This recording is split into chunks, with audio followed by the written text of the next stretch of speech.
beloved listeners, and welcome to Snake People at the Movies, film criticism by people who actually like film. Join us as we dive into movies we love, movies we respect, and movies we wish we could unsee. It's a podcast where we talk about growing up and living queer, nerdy, and depressed online and at the cinema. From the kids who are worried they're going to die of old age before the next Guy Ritchie Holmes movie comes out, it's Sneople at the Movies. I'm Matty. I'm Ezra. And I'm Helena.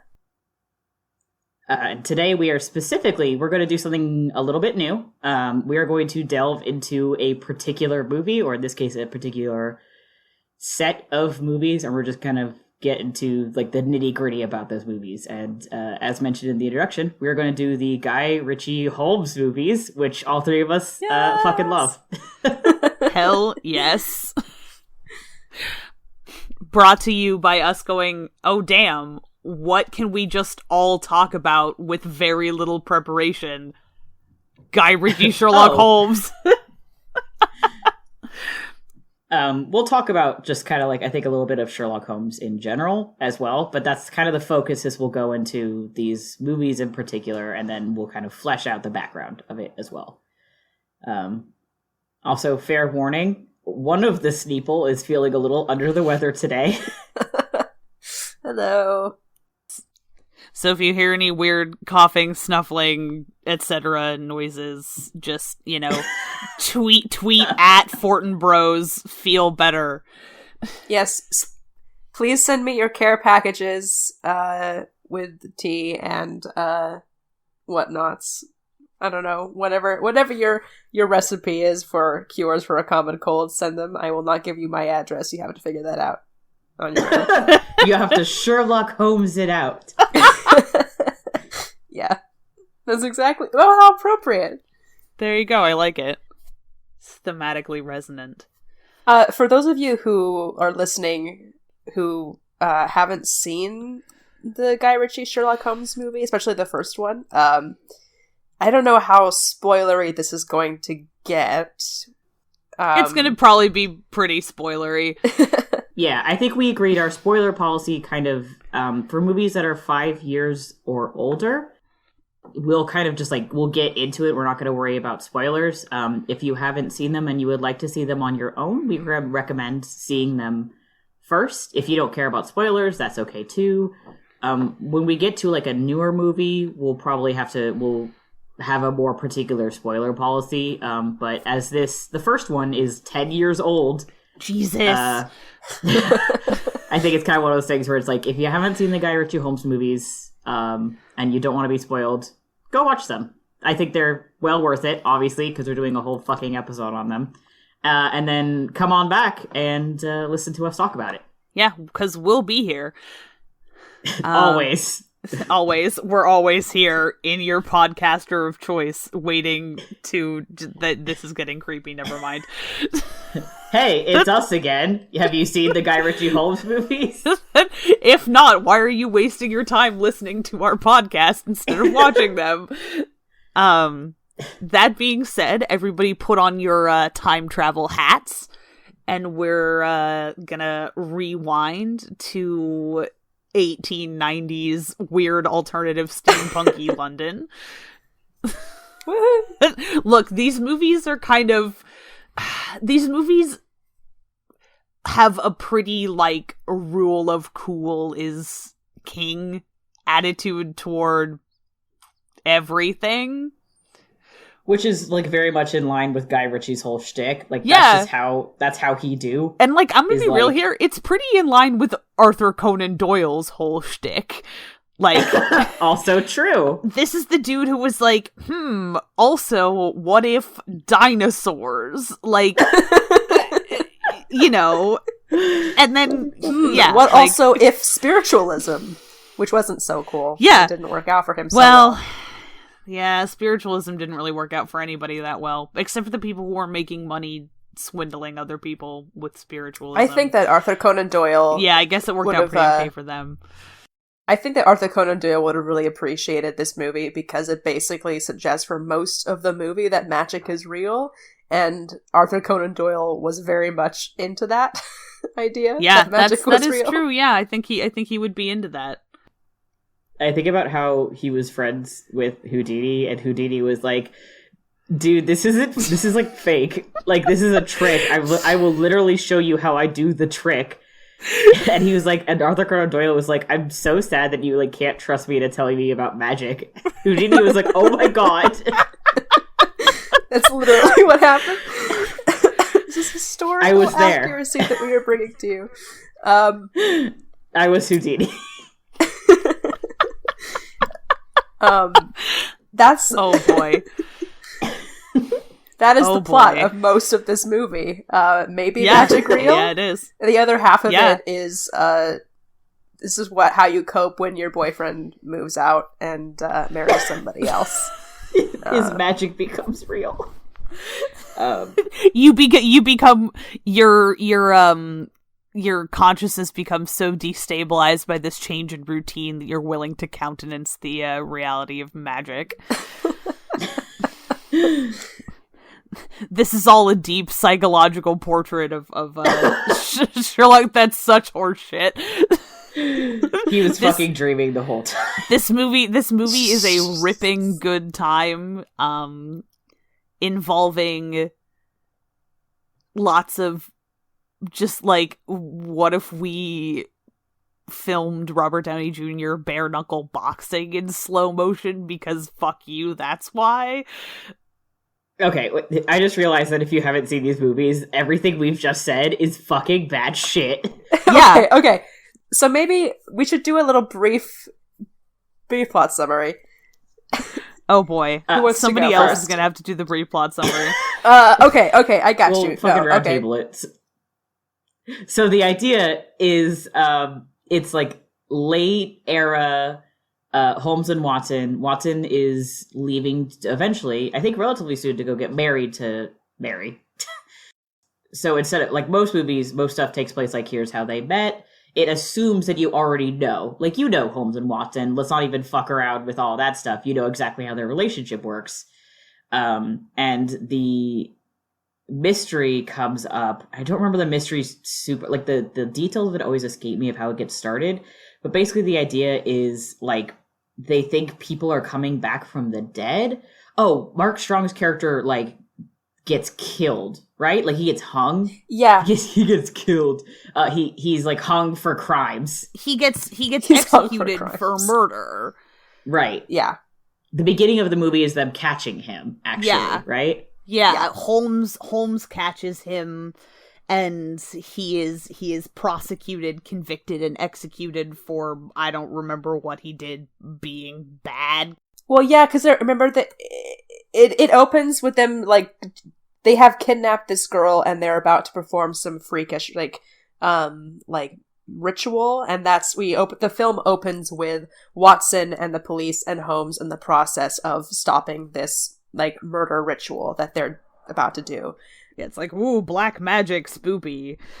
And this is not, like, the first, like, murder kidnapping ritual that Blackwood, which is the Mark Strong character, is, like, been accused of. So it's like he's hanged after several of these things and is dead, we think. And then I Definitely think dead. they, like, I just remember the point where they, like, dig up his grave and it's fucking empty. And that's when Yeah. Holmes basically turns and is like, it's fucking magic. And you're like, wait, excuse me? Yeah.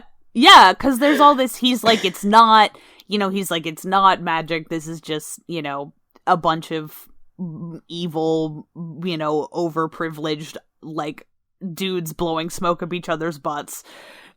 And as tensions between him and Watson escalate and his behavior gets increasingly kind of unpredictable. Basically, Holmes, like, starts effectively acting out so that Watson will pay attention to him. Oh, that's absolutely what he's doing. Yeah. He has a depression cave in his rooms, and he does thing that happens in the stories and that has been in a bunch of adaptations where he's, like, shooting at the walls to test a new kind of, like, bullet or something, or gunpowder, Yeah, and or he silencer. just shoots VR into the wall because, weirdly, Holmes is actually a huge patriot. Shout out to these movies for remembering that, like, Sherlock Holmes really #loves England.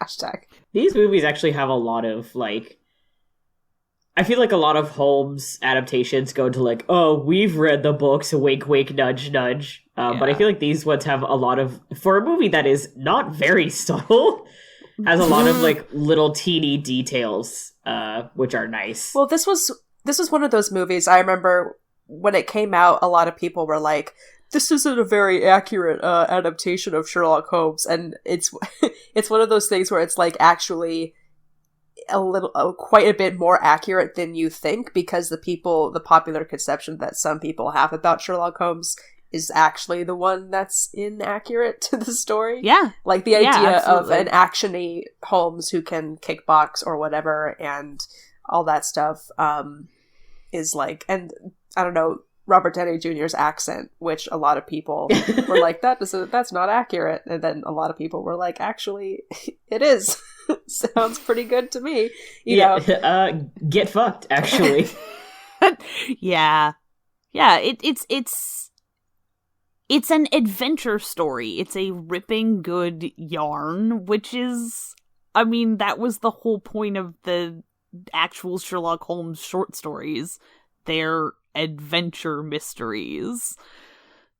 Yeah, absolutely. Like, they're not, you know, Holmes's whole thing is he's not Poirot. He doesn't, his shtick is not, detective. yeah, he's not an armchair detective. He's not sitting there drinking tea and appreciating high quality patisserie while solving crimes with the power of his brain. He's out there, like, my man does coke. Like, I mean, yeah, he's out there, wild. like, doing a bunch of cocaine and disguising himself as street people and then, like, licking things. Like, he's out there running around and you're like, oh boy, how do you not have so many weird diseases by now? I mean, to be fair, it is his brain power, but he's a very tactile person. He's a scientist. He's a chemist. He likes to, you know, like, be out there and touching things and observing things in order to, you know, solve the mysteries. And so this is a very kinetic Holmes, which is actually much more like Doyle's canon Holmes than the sort of, like, I mean, I feel like people look at the original Sidney Paget illustrations, and forgive me if I'm wildly mispronouncing that dude's last name. I've never heard anybody say it out loud. I don't know. I hope not. And people look at him and look at those illustrations and they think, oh, like Sherlock Holmes made out of toothpicks. And I'm like, well, no, he's just, like, wiry. Yeah, he can punch people. Lots. I haven't seen the original Basil Rathbone movies, but I feel like maybe the portrayal of him in that was maybe more gentlemanly. Not that he's not a gentleman, but, like, maybe a little bit more restrained as opposed to Jeremy Brett, which I think is a very kinetic Holmes. A very, like, turn on a dime sort of mood kind of Holmes, which is very accurate to he's very to mercurial. The books. So I don't know if the original movies from the 1930s had anything to do with it, but anyway. That wouldn't surprise me. As we remember, this is forever ago in the as yet unreleased pilot of Sneople at the movies, but remember how we were talking about how, like, Van Helsing changes so much and Dracula changes so much, and part of that has probably led to, like, a lot of those early adaptations just kept tweaking little teeny things. And they got tweaked so far ago that, like, they just got accepted, and we've kind of forgotten what the original point was, like, the original part. And then you see, like, Robert Downey Jr., who I think is a little bit more similar to Jeremy Brett, but, like, even more just kind of out there and slapdash and kind of rough and tumble and dramatic. And you're like, that's not right. And it's like, well, actually, if you had read the original content.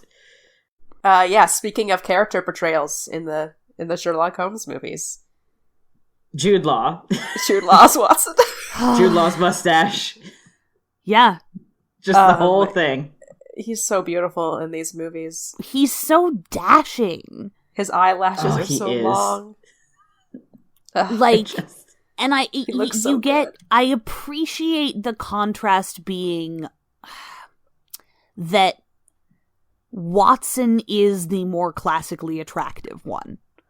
He's the one who fits the masculine ideal of the time. He's the one who, like, Holmes is, like, noteworthy. He's very striking, but Watson is this just, like, picture of, you know, classic English handsomeness. Yeah. Right. Like, he was in was he in the Navy or was he in the Army? Army. He's in the Army. Yeah. Yeah, he was in the Army in Afghanistan because nothing has fucking changed. Yeah. Oh, boy. Anyway. Yeah. Sorry. But he's, like, very, like, I think he's a very classic, like, upstanding. He's a British surgeon who was in the Army, and he's very, like, I could very easily see him being regarded as a catch, you know? Oh, absolutely. Yeah. He if you didn't know that he had a huge gambling problem, you know, it's basically which, like, most people probably didn't. Yeah, it's like, gambling problem aside, he is quite the catch. He's a successful doctor. He's a war hero. He has his own practice, doesn't he? He does indeed have his own practice. In this movie, he's still carrying it out in the apartments where he lives with Holmes. Right. Yeah, he sees people there. Yeah. He also, I mean, obviously, it's 1890s. Doctors made house calls. That also, yeah. Yes. He actually, I mean, this movie takes place before Reichenbach, but I think, like, he takes up his practice. Does he take up his practice again in the stories after, like, Holmes, quote unquote, dies? I think so. Yeah, he does. I think so. Yeah. Yeah, he's just a dude. He's just an ordinary dude, who happens to be extraordinary in his ordinariness, I guess. Yeah. That was a horrible sentence. But I love him. It works. Also, like, he's like an accessible kind of, like, excels. Like, you would know a dude like John Watson, like, you're like, that's your buddy John Watson, who's, like, very good at his job, and, like, he's, like, pretty cool, but he's still, like, an accessible kind of person. Yeah. And a lot of people approach Holmes as, like, he's a genius. He is a polymath. He's, like, he's a step above. He's, like, a little intimidating to some people. Yeah. Though not everybody. A lot of people just show up and they're like, "You're that consulting detective," and he's like, "That's me." It me. What's up? It me. I'm gonna make my clients wait while I find my slippers. Watson is the voice through which we have access to Holmes, right? He's the one who makes the character of Holmes accessible to people, both in a meta sense of, like, he's the narrator of these stories, but also within universe, because, like, in universe people know about Holmes because Watson writes stories about him. Yeah, because he wrote the stories, and also because he's, like, he's the one who you can count on to behave civilly all the time, whereas Holmes is capable of great gallantry, but also doesn't necessarily just kind always. Of a fucking loon. I mean, he definitely doesn't feel the need to, you know, abide by social mores all the time. Yeah. Yeah, sometimes he'll just, like, fucking lay down on your floor and just knock on things, and you're like, "This is my house. Yeah. What are you doing?" One of my favorite scenes from the story is, sorry that this isn't about the movie, but there's, like, he's trying to create a distraction or something, and he, like, when they're investigating a crime, and he, like, full on just knocks over this, like, bowl or something, or this vase of flowers, and then he, like, looks at Watson, he's like, "Now you've done it, Watson, a pretty mess you've made of the carpet." Watson is like, you... Yeah, he literally intentionally, like, bumps into a table and knocks over a glass fruit bowl, blames Watson, and runs. We stand. Yeah, and, like, any Holmes adaptation where you cannot imagine Holmes doing that exact thing is like, what are you even doing? What's the fucking point? So, yeah, so in that sense, the Guy Ritchie movies capture an element of the spirit of Sherlock Holmes that I think has gone underappreciated in For sure. most other I was adaptations. talking to our friend Leia about it, and she was like, I didn't realize that those movies were supposed to be quote unquote bad until she was talking to her boyfriend, mutual friend Chris, and he was like, oh, those movies are bad though. And she was like, what are you talking about? Oh. They just got fucking panned, because they're like actiony Holmes, and people were like, oh, that's bad. And it's like, fuck you. First of all, I had a great time, and therefore it was worth my time. I don't care about it as a piece of art, but like even as a piece of filmcraft, it was pretty fucking decent. Yeah, so. The first one especially. Like, I think all of Guy Ritchie's movies are like definitely are very stylized, but yeah, there's a good story in here, and there's really good performances, and it looks really good. The costumes are fucking dope. Rachel McAdams is the most beautiful person on this planet in this movie that I've ever seen in my life. God, Next I to can't Jude even. Law. She's just with the ringlet, the wig that they have her in these movies is just like so good. Oh yeah, that's another plot point. Oh yeah, Rachel McAdams plays Irene. Yeah, she's in this movie as Irene Adler. It is one of the better Irenes, I would say. I would wholeheartedly agree with that. Not great, but one of the better ones. None of them are. None of them are is the problem. Because, like, Irene is one of those characters like Moriarty that is like an iconic Holmes character, but she's only in one story. Like how Moriarty is only in 2 stories. She's in one story, and it's a short story, but she's such an enigmatic character that everybody's like, gotta put Irene in this Sherlock Holmes adaptation. Yeah, it's one of those little, like, wink, wink, nudge, nudge things that everybody does. And it was like, I get it. Yeah. I know. Okay, Yeah, it's like, I know. when are you going to put Irene Adler in the Sherlock, that kind of thing. The Sherlock BBC version of Irene Adler sucks. It's so bad. I liked the elementary one, but, like, the elementary one wasn't really an Irene anyway. The elementary one was kind of weird. Let's not spoil that one, but yeah. Yeah. In case people God, that's a good show. Anyway. Yeah. We're not here to talk about elementary right now. We're here to talk about the Guy Ritchie Sherlock Holmes. We probably will do an episode at a later date about other Sherlock Holmes adaptations, but we are here to talk about the Guy Ritchie movies and to very, very, very occasionally dunk on BBC Sherlock because all 3 of us did our time in that fandom.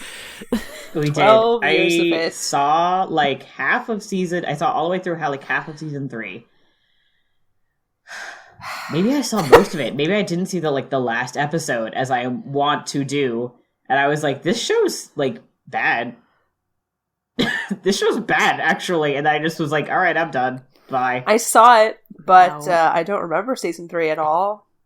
I remember the wedding. Was that season 3? Which one? Yeah. Okay, Reichenbach was at the end of season 2? Why are we talking about this show? Reichenbach was at the end of season 2? Oh, maybe it was at the end of season 1, actually. Because remember, he shows up at the beginning of season 2, like, what's up, bitch, I wasn't dead. And, No, that's Martin season Freeman 3. has a mustache. That's season 3. That's season 3? I thought it was season 2. No, that's season 3 season because 3. that's the one where I didn't see their version of the empty house. Right. And then there was a whole other season after that. Anyway, it doesn't matter. Anyway, yeah, if anybody comes on Twitter, like, trying to dunk on us for dunking on Sherlock, I'm just gonna, like, tweet out the Sherlock is garbage YouTube video at you, and you're not allowed to say anything else. We'll also tweet that at some point. Yeah. I have so much stuff I have to tweet out. Matty, get on that, or let one of the rest of us access the Sneople Twitter. Oops. Hang on, co-host shaming over. Yeah. Anyway, so Guy Ritchie movies, the less good. said about BBC Sherlock, the better. Guy Ritchie movies, Yep. excellent. Yeah. And I will say, like, this is one of those movies where the first one came out, it was really fun, and then they were like, oh, we're doing another one. You were like, okay, I mean, there's a bazillion Sherlock Holmes stories to draw from. The second one really, it leans into, I'm trying to feel like I'm this thought is escaping me, unfortunately. It doesn't play it safe in terms of doing something different than the first movie. Oh, yeah. Like, it's like, oh, okay, this is a sequel, different story, characters change, and the characters change in between movies, and the movie kind of just goes, you can infer what happened. It, like, trusts you to use your brain. Which is, like, good. Also, it got even gayer. That's why we call it Gay of Shadows. Gay of Shadows. Boy, Gay of Shadows. Yeah, these movies are like, man. Oh god, I was literally gonna say something and I just like totally lost it. Oh, nope. There's something about the way that these movies portray a sort of like later relationship, Holmes and Watson, that's really appealing, and that combined with the chemistry between Jude Law and Robert Downey Jr. Creates this like really a Holmes and Watson that are so like physically in sync with each other and just physically comfortable with each other that this is one of those adaptations where I absolutely believe that they've been living together for years and like as well as solving crimes together. Yeah.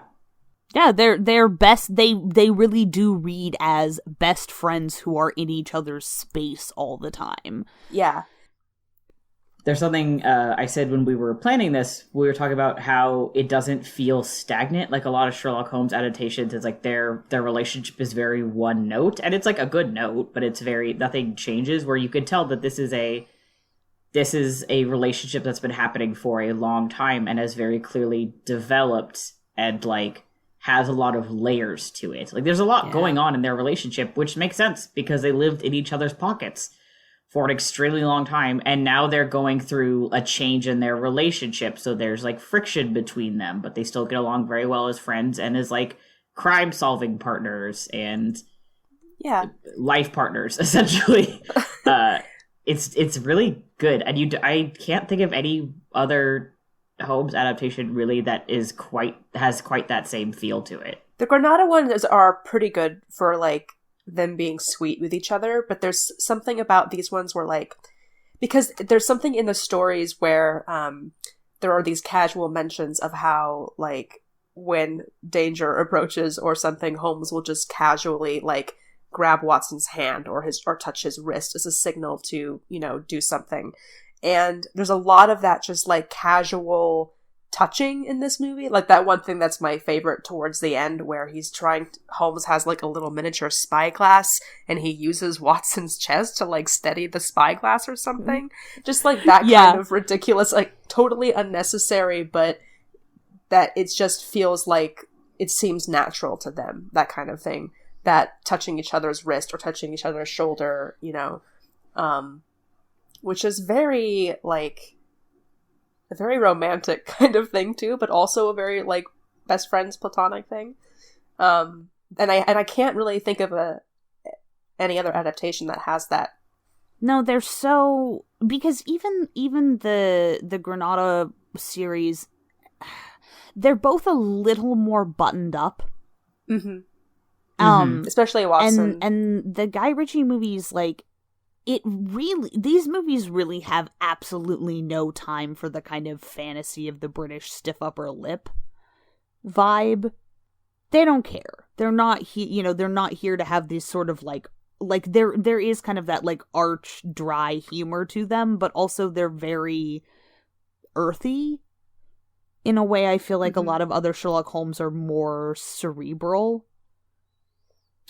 And so, yeah, you have these characters who just, like, fucking draping themselves over each other is like if it's the most expedient thing to do, they're just gonna do it. They're efficient. They're very efficient with each other. Like they're very used to using each other's like mental capacities and all of this stuff, but also each other's physical bodies as a resource to solve a problem, because they both know each other's capabilities so intimately. Yeah, for sure. They it ties to the fact that they've been doing the thing that they've been doing for a very long time. So it's like very second nature. It's you're watching two dudes who are very good at what they do and have been doing it for a long time and have been doing it together for a long time and very naturally form a team together to the point where they just kind of like are aware of each other's tool sets and routines, I guess. When I say routines, I'm thinking of machine routines. Yeah. Like if this, then that. Yeah.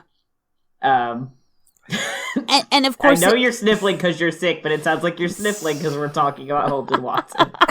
Both. Which, like, a mood, honestly.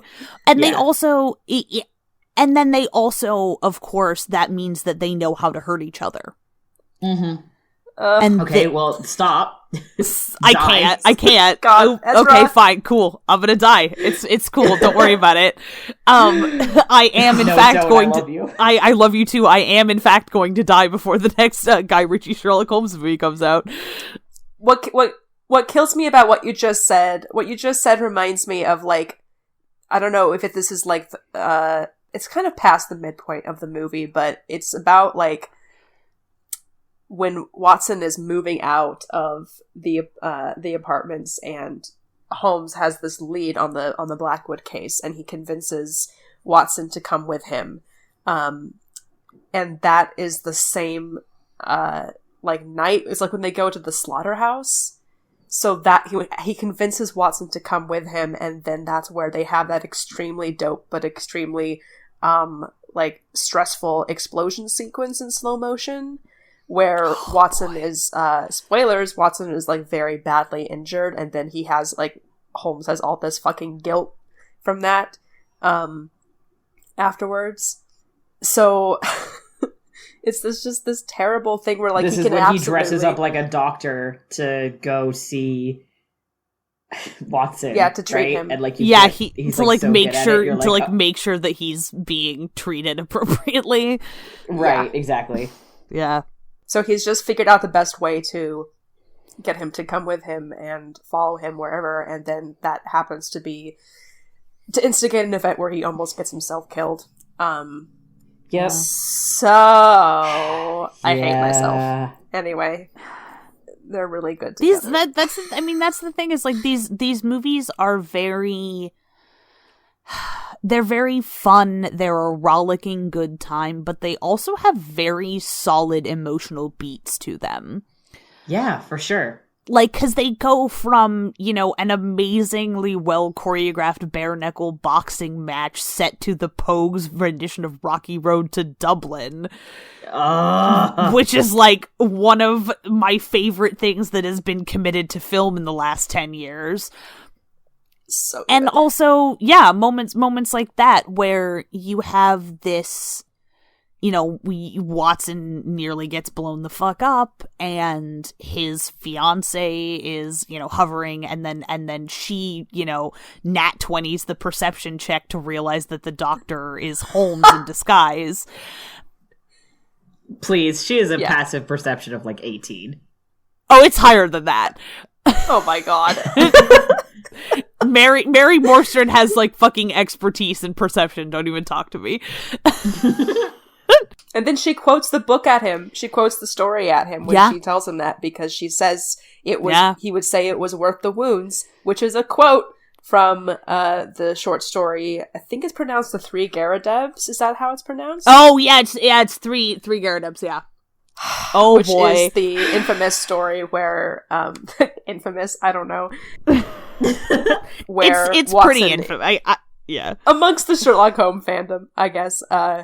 Where Watson is, like, accidentally shot on a case, like, just kind of, like, shot in the leg or something, or in the thigh, and Holmes freaks the fuck out and just loses his fucking mind. We'll why don't we just quote tweet the passage later after this episode comes out?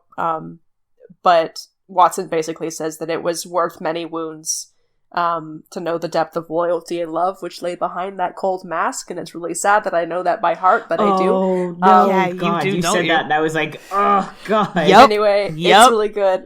So that's what the movie takes directly from that. And does that a few times throughout the movie where it'll like take, direct quotes from the book, because the story itself isn't an adaptation of any one particular mystery, but it is taking like little tiny things from different stories and inserting them in there, which I appreciate. Yeah, it takes its cues from the original works, which is another thing I actually also like to kind of shift back, is that most adaptations pull directly from, like, here are these mysteries, and we're going to pull from them. And Guy Ritchie was like, I'm going to do whatever I want, I think. And just, like, whole ass made a mystery about magic. Yeah, he did. and was like, all right, here we go. And it's great. It's good. Did we properly and fully, like, finish summarizing the plot? I can't remember if we, like, finished. No. Nah. We gave it, no, but the thing is, we didn't need to. We kind of gave, like, here's a primer on, like, here's the introduction to the movie. Yeah. This guy Blackwood dies, and then he comes back mysteriously from the dead, and a bunch of other people start dying. He starts killing people in the parliament, and then he tries to blow up the parliament building at the end, and we're like, big loss. he tries to fucking Guy Fawkes this shit, and they managed to stop that from happening with a great deal of, mayhem and physical peril along the way. And also just like, there's a lot of amazingly fun action set pieces. Yeah. The ship. There's one point where we're in a shipyard. Like, the entire time we were all rewatching it, we were like, oh God, the boat. The boat. They spent so much time on that boat. Oh no. Yeah. I think that was just the general mood. And then we were making jokes about ship workers unions. That's the Sneople mood, is worrying about the fucking dockyard workers. Yeah. Who are oh God, the boats. who are implied in this scene. Just running for their fucking lives. Yep. Yeah. The other thing, something I also really like, and this is just me being like, here's what I like about this movie, and then it's just a 27-point list. Yeah, that's why we're doing a podcast episode about it, dude. Yeah, I know. When we were prepping for this episode, we talked about, like, and we've mentioned this a few times, the idea is that Blackwood is, capital I, capital M, is magic. And you're not, like, Holmes isn't sure that he's magic, but he's like, well, I can't think of any other possibilities, we're just gonna go with that for right now. And you're like, magic? But there's never a point where it, like, forces you to, like, unsuspend your disbelief. Like, you're like, yep, well, cool. And you go with it, which I think is, like, looking back, kind of a difficult trick to pull. Especially because you keep going back and forth, like, no, it's not magic, because you figured out this one trick, and then Blackwood does something else, and you're like, oh, it is magic? And it's very clever how they're able to kind of keep the balance of this is a mystery and also a little bit of the fantastical. Which is, like, very non-traditional, but, like, keeps it very, even the mystery is, like, very interesting and exciting, because you're like, oh, I got it, I figured out the trick, and then you don't. Which is something I kind of like in mysteries sometimes. It has a lot of false kind of epiphanies. Right, but there's not a lot of that stuff, because a lot of times they do that and you're like, fuck, are you kidding me? Like, yeah, that's like a bullshit twist. It doesn't feel like that. It feels like genuine kind of like, and then suspense again as it builds. It's a good roller coaster of ups and downs in the mystery. It is a very well paced film. The second one, I think, is actually also very well paced, even though it sort of it has more ground to cover. Yes. a lot more happens in the second one. I've only seen that one once, so I don't remember it anywhere near as well. I have it on DVD now, so once we finish this episode, you know what your boy's gonna do. Yeah, it's just a lot bigger. It involves in like World War II or no World War One intrigue, and Moriarty, and which is something else that I appreciate about this first movie is that Moriarty is nowhere to be found. I think they name drop him right at the very, very end. Do they? In this because one? Irene is working for him. Yes, they do. I don't remember if they actually name drop him or if you just get the idea that Irene has some connection to some sort of shadowy criminal mastermind figure. I think that they do. I think they name him like once. Yeah. I'm not entirely sure. I won't lie. I can't remember because I know that's just like in Sherlock BBC. He's like connected. They have Moriarty is connected to like every single criminal in the entire like British Isles and also internationally, possibly. Like every single crime that happens is because of him, which is just He's like Mr. Worldwide. Yeah, that's true. Whereas this one, it's like, no, sometimes people are criminals without there being one bad person who's telling them to do stuff because, you know. I'm looking at the Wikipedia plot summary for this movie, and it does say that Adler explains to Holmes at the very end that her employer is Professor Moriarty, and she warns that Moriarty is as intelligent as Holmes and far more duplicitous, which, yeah, okay, sure. All right. But yeah, I mean, yeah, like Mark Strong is, you know, doing his thing that he does so well. Being a sexy villain? Yeah, being a sexy and kind of like vaguely creepy villain. And inexplicably no Colin Firth though in this movie too. Where's Colin Firth? Doesn't every Mark Strong character need a Colin Firth character for people to ship him with? I mean, to be fair, Absolutely. Okay, when did Tinker Tailor Soldier Spy come out? Because we kind of reached the apex with that. I don't remember. After this movie. Oh, Tinker Tailor Soldier Spy. We should talk about Tinker Tailor Soldier Spy on here sometime. I still haven't seen that one either. Oh, damn, we're watching that together. Yeah, You're gonna for have sure. You are gonna have a great time with that movie, Matty. I know I'm gonna love it. This is another one of the ones where I'm like, I'm gonna love this, but I have only seen 5 movies. And 2 of them are the Sherlock Holmes Guy Ritchie movies. And the other 3 are Lord of the Good. Rings. And the other 3 are Lord of the Rings. Yeah, there you Dope.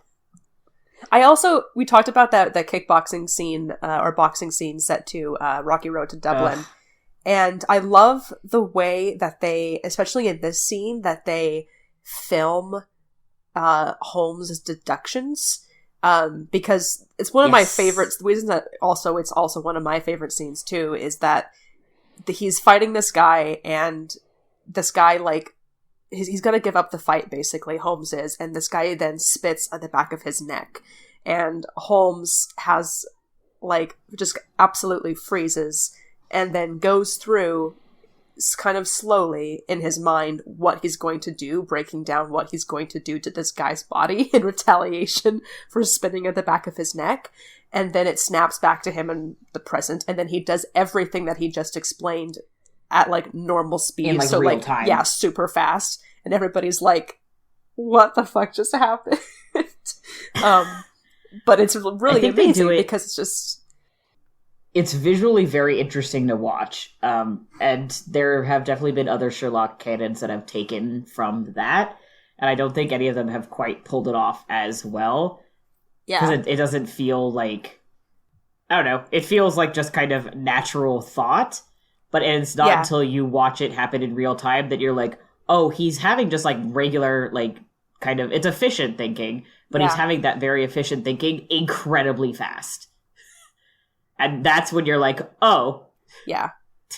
Shit. And then, like, the next time that we see him, he's like, what? He's trying to train moths to, like, spin in certain directions with the tuning of a violin. Mm-hmm. Yeah. So... This movie is very good at balancing that. It is. the fact that we see him do it and you think, okay, and then you see him do it really fast, these movies don't lean really hard on the idea of Holmes being, like, alien. Nope. Like, he's very human, in fact. He's very, very He's very human. imperfect. He's very imperfect, he's very human, and he's very, like, you can tell that a lot of his ridiculous skill sets they're clearly the product of a lot of hard work and training in addition to natural aptitude. You don't get the sense that... absolutely. And especially because he's a little older. Like, you don't get the sense that somebody just snapped their fingers and Sherlock Holmes burst onto the scene fully formed and able to, you know, a la Athena. Yeah, a la Athena, like, and you know, he didn't burst from somebody's cranium able to discern 17 types of tobacco ash by sniffing them. Like, he trained himself to do these things. There's a discipline to it that is, it just makes him a more interesting character for me, because the idea of a Holmes who is just naturally, like, capital L, capital T, like that is like, man, why didn't you just give him, like, actual superpowers too, kind of a thing, as opposed to this is somebody who's, like, taken his natural gifts and honed them. Yeah, I think that one of the things which I think is really emblematic of what I love about his character as it is in the books, and how I think they do a good job of capturing in these movies, is he's very there's a quote that says you know my methods, apply them, when he's talking to Watson. I think it's in Sign of the Four, where it's like he's constantly like, look, what I'm doing is actually pretty, like, not simple, but, you know, as they say, like, very logical, very elementary. What we can do, what I can do, anybody can do if they would just, you know, get on my level, basically. If they would just observe, and as I do. And so he's constantly put in the work. Yeah. Yeah. Yeah. And where, as opposed to some adaptations where they make him, like, completely closed we are off just and, like we are just relentlessly verbally subtweeting BBC Sherlock, and I just want you all, I want both of you to know that I'm so glad that all three of us, like, went through the same, like, adolescent fandom experience there. Yeah. We all did our time. 13 years in Azkaban. 12 years in Azkaban.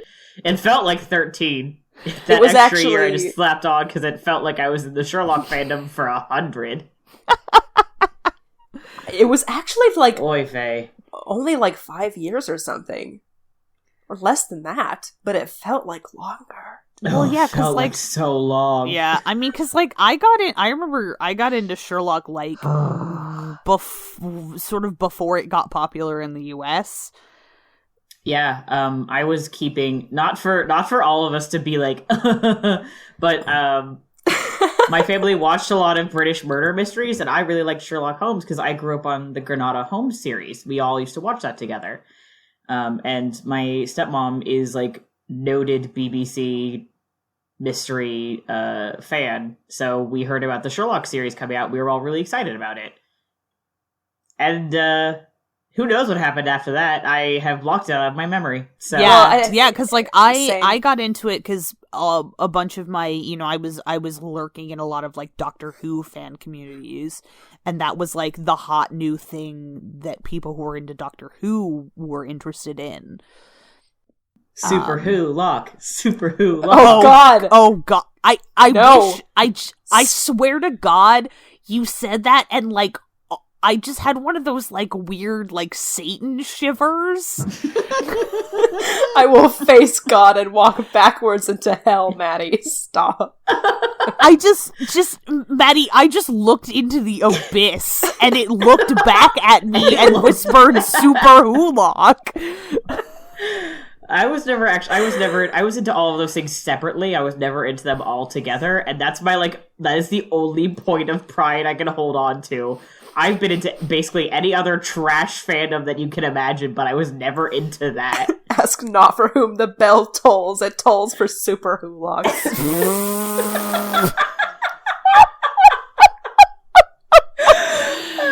Oh, that's Helena, everybody. Oh, no. Jesus. God, fucking... Like, comment, subscribe. To be fair, I was also watching a lot of Granada Holmes at the same time I was watching Sherlock, because that was kind of like right around the time I was going to... Actually, I think like season 2 came out like when I was my first year of college, so... Yeah, I think we were in college. I remember season 3 was my second attack at college. Right. So I think that tracks. Yeah, it's just been Sherlock Holmes pretty much from the day I was... Well, the first day I watched Grey Mouse Detective, and then a kind of a dry spell, and then this movie came out, and then I read the books, and then Sherlock came out, and then I was also watching Granada Holmes, and I was happy. It's funny. And I'm not sure which one I saw first, whether it was Great Mouse Detective or it was the episodes of Star Trek The Next Generation. Oh, right! With Data and Geordi. You're so right. I think it was actually those. Because I remember really distinctly they do a very brief riff on The Adventure of the Speckled Band.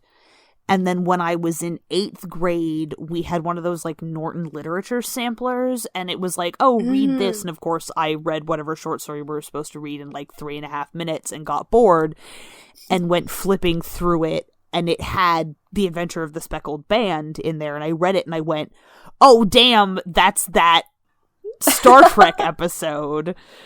I think that was the first, weirdly enough, they're great. I'm double checking to make sure I'm remembering The Adventure of the Speckled Band correctly. I That's... think that was the first Sherlock Holmes short story I ever read by myself. That's one It with was the the first snake, one right? that I ever read by myself too. Yeah, it's the one with the somebody's murdering his family members with this snake that he's trained to go through the vents. Yep. That was the first one I ever read by myself.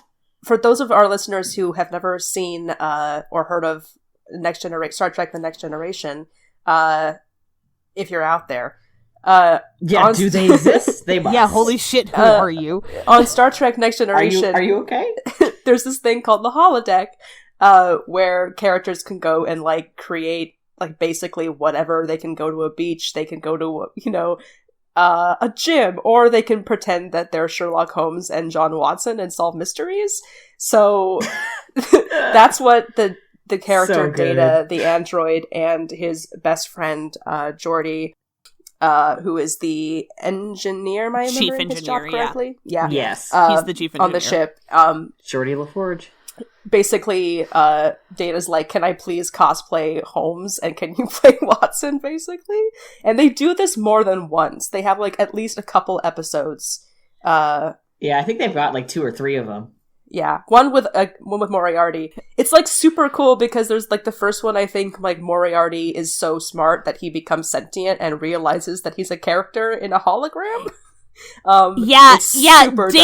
Data overrides the holodeck safety prodeals and is like, yes, I want you to create a challenge I will find challenging, not Holmes.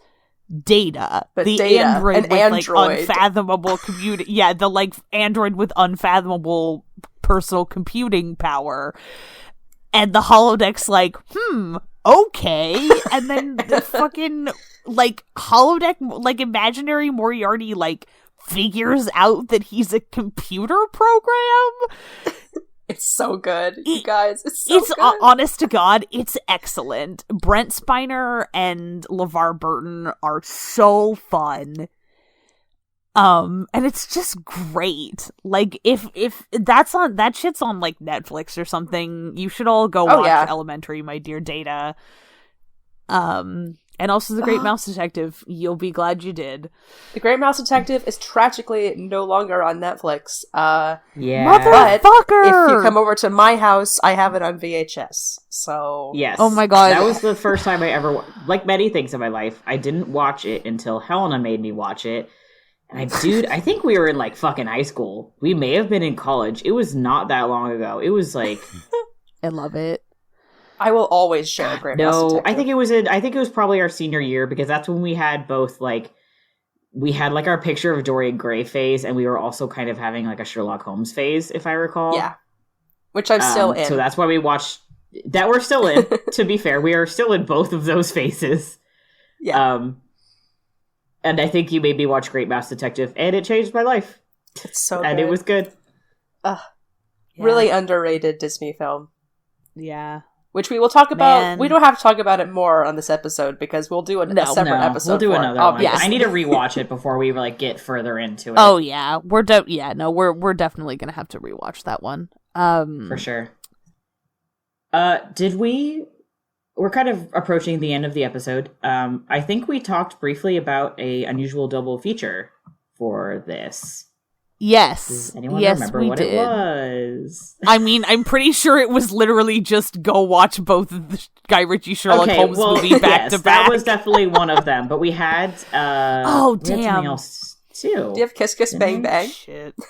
Yes, but once again, I was like, we can't just keep telling people to watch Kiss Kiss Bang Bang. We tell them to do that every single time. Okay, but it's part of our shtick, and also, dear listeners, if you haven't watched Kiss Kiss Bang Bang yet, put this episode on pause right the fuck now, and go watch 2005 cult classic Kiss Kiss Bang Bang. Oh, I think I was like, in Bruges, and I was like, I don't know why I thought in Bruges.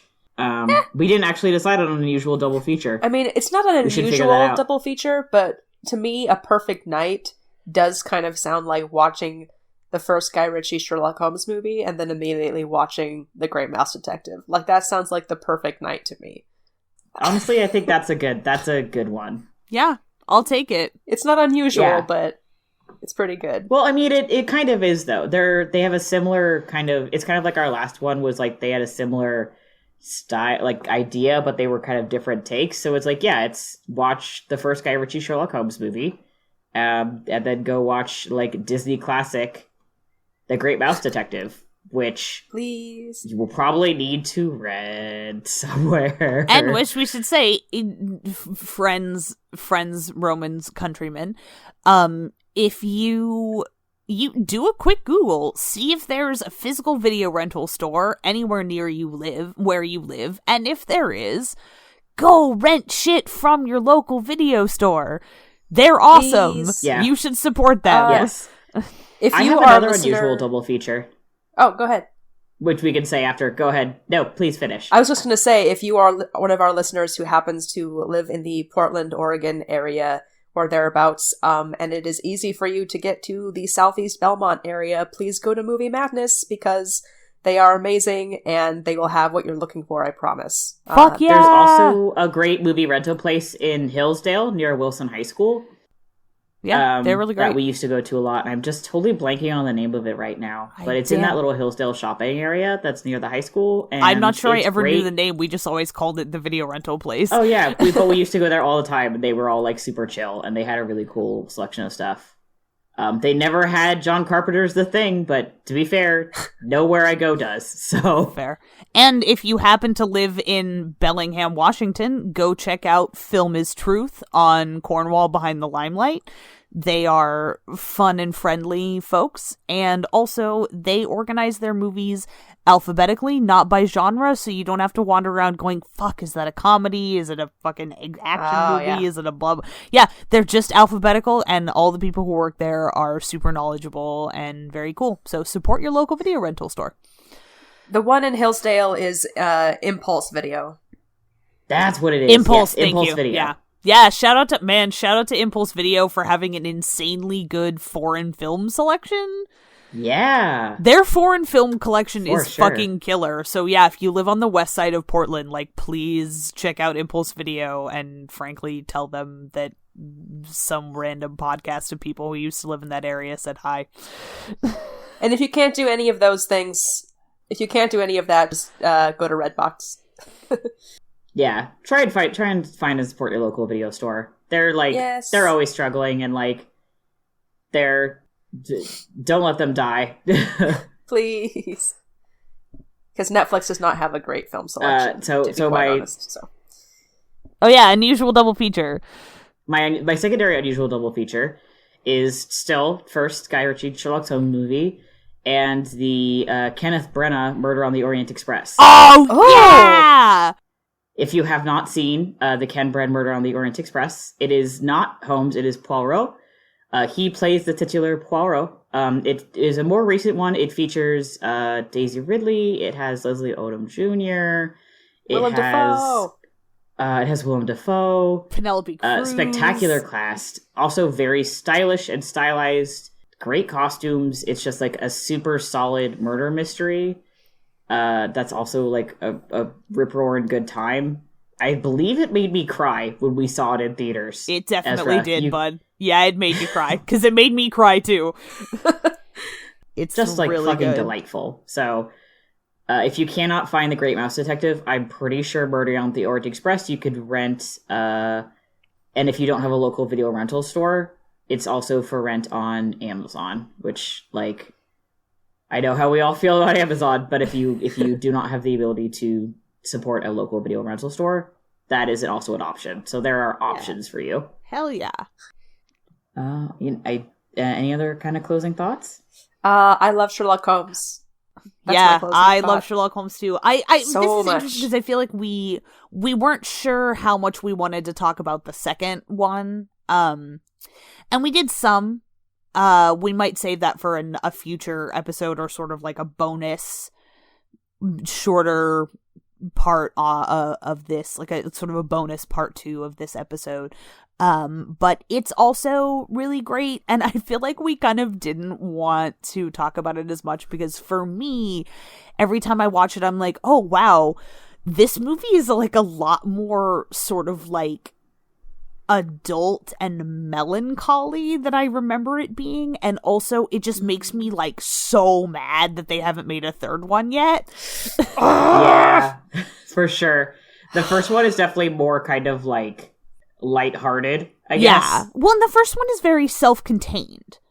And then the second one is has just like an apeshit cliffhanger, and then you're like, it's been like 6 years, Guy Ritchie. Like, when will my Sherlock Holmes adaptation return from the war? Fuck the Aladdin movie. Don't make the Aladdin movie. Make I mean, Sherlock like, Holmes 3. actually, fuck the Aladdin movie. What is Guy Ritchie doing directing the live-action Aladdin movie? Stop it! Yeah, I didn't know that until Helena and Matty informed me earlier today before we started recording that Guy Ritchie is directing the live-action Disney's Aladdin adaptation. I screamed a little bit. Yeah, I forgot. Not in a good but way. Then I remembered and I was like, oh no. The other thing is that Robert Downey Jr. has been trapped in contract hell with Marvel Oh, right. movies. He's been in MCU hell. So Yeah, I'm literally like, okay, controversial opinion, literally kill Tony Stark so I can have another Sherlock Holmes movie. it's worth it. It's worth it. Oh, and now Free Jude Law him. is also in a couple of different hells. Here's a second side note. Let Guy Ritchie be free so he can make another Sherlock Holmes and so he can make another King Arthur movie, which literally I will be the only person who sees. No, But it dude, also all 3 has of us Jude will Law, go. We're just so- gonna be, like, stoned or something. That's fine. Oh boy. It was a wild ride. God. Oh, hey, unusual double features that are not related to Guy Ritchie Sherlock Holmes. Fucking, you should watch Van Helsing and then the Guy Ritchie King Arthur. Did we mention Yes. that in the Van Helsing? I don't think we did. I don't think so. You're That right, just though. that just occurred to You're me. fucking and right. I am right, and I have said it. Yeah. Yeah, for sure. Jude Law is incredible in the King Arthur movie. Guy Ritchie. He's so good. He God. is just That movie. that man It's is a good playing that fucking role to the hilt. Oh, Oh, he was boy. so good. Well, yeah, I think that's it for us this fine and fresh early spring evening, which oh god, the cherry trees are blooming and I'm dying. R.I.P. Ezra. Yeah. Welcome to hell. Welcome to hell. So on that pleasant note, thanks for hanging out with us here on Sneople at the Movies from the Infinity Break Network. Check out infinitybreak.net for more awesome content, and come hit us up on Twitter at people_snake, or shoot us an email at sneopleatthemovies@gmail.com. Our amazing music was done by Johnny Ronaldo, who you can find at Johnny Ronaldo on Twitter. If you've got a subject you want to hear us talk about, a movie you think we absolutely need to see, or a Sherlock Holmes adaptation you think needs more attention, come say hello, drop us a line, let us know. Also, if you can, please leave a review on iTunes and share the show with any friends or enemies or whomstever you think would enjoy it. Any way you can help us spread the news helps us a lot, and we really appreciate it. And as always, thanks for listening, and we'll see you at the movies. Watson, the game's afoot.